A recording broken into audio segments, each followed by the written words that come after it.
শুভ সকাল। ঠাকুরকে প্রণাম জানিয়ে আজকের নিবেদন শ্রী শ্রী গুরু গীতা। শ্রুতি স্মৃতি অনভিজ্ঞ ব্যক্তিগণও কেবল গুরু সেবা দ্বারা সন্ন্যাসী বলিয়া আখ্যায়িত হইয়া থাকেন। গুরু সেবা না করিয়া কেবল বেশ ধারণ করিলেই সন্ন্যাসী হওয়া যায় না। শ্রী গুরু কৃপা প্রসাদে আত্মার আমত্ব লাভ করা যায়।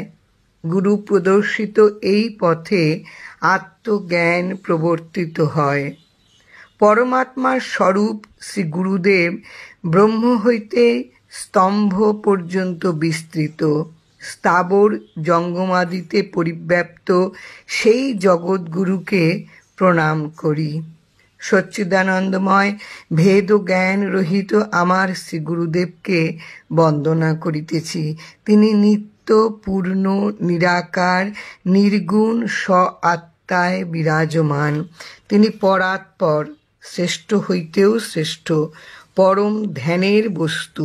তিনি নিত্য আনন্দকারী, হৃদয়রূপী আকাশের মধ্যে শুদ্ধ স্ফটিক সদৃশ। হৃদয়ে অবস্থিত অঙ্গুষ্ঠ পরিমাণ চিন্ময় পুরুষকে ধ্যান করিতে করিতে যে ভাবসমূহ স্ফুরিত হয়, তাহা আমি তোমাকে বলিতেছি।